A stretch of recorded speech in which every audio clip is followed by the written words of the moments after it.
Sono già passati 10 mesi da quando mi sono trasferito qui e ho potuto apprezzare tutta la bellezza di questa regione e di questa città. Ma oggi vi voglio parlare di 4 contro della vita in Francia che ognuno di noi dovrebbe conoscere prima di trasferirsi qui.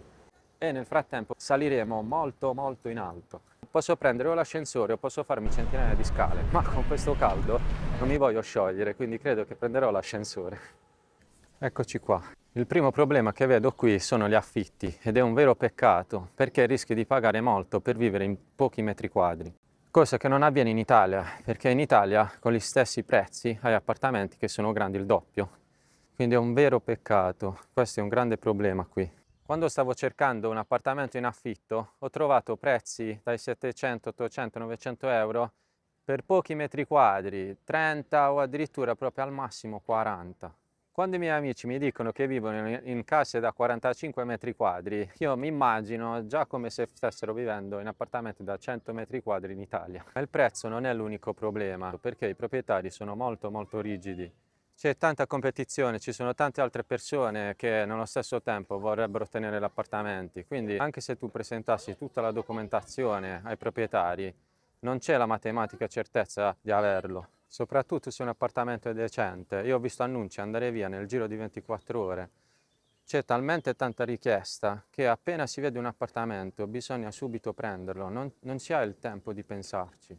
Il secondo problema è la burocrazia. Infatti in Francia ci sono tante procedure che richiedono moltissimo tempo e ti rendi conto che la situazione è molto simile a quella dell'Italia. Infatti anche se vai mezz'ora prima dell'apertura degli uffici, c'è già tanta gente e quando entri, dopo aver fatto tutta la coda, non è nemmeno detto che riesci ad andare allo sportello giusto, perché loro ti smistano, ti portano da altre parti in base a quello che devi fare. E lì si fa un'altra coda. Amici, per la burocrazia, qui abbiamo gli stessi problemi dell'Italia. A me è capitato di fare delle richieste di documenti e ho dovuto aspettare 2 o 3 settimane che mi arrivassero a casa via posta, quando potevano essere tranquillamente fatte in versione digitale. Io venendo dall'Italia sono abituato, quindi non mi pesa molto. Quante cose posso raccontare dell'Italia? Però il problema c'è e va affrontato. Il terzo contro di cui volevo parlarvi è la lingua e l'integrazione. Perché qui la gente non ha molta voglia di parlare l'inglese, quindi se non si conosce la lingua è molto difficile integrarsi, soprattutto nelle città più piccole. Infatti quando abitavo ad Antibes e andavo nei posti la gente non voleva parlare l'inglese. La cosa bella però è che quando ti impegni e parli francese loro sono contenti, quindi sono simpatici, sono gentili e ti rispondono volentieri. Questo problema però a Nizza non ce l'ho perché molta gente parla inglese, essendo una città internazionale. Quindi amici, se pensate di trasferirvi in Francia, vi consiglio già di studiare prima di arrivare la lingua, di fare qualche corso, perché qui è fondamentale per integrarsi. Quando non riesco a farmi capire né in francese né in inglese, io da buon italiano come parlo? Con i gesti. Il quarto problema che ho riscontrato e che per me è uno dei peggiori è il traffico, perché in Francia le macchine sono velocissime e le strade sono strette. Infatti tutte le corsie sono molto più strette rispetto all'Italia, bisogna essere precisi quando si guida.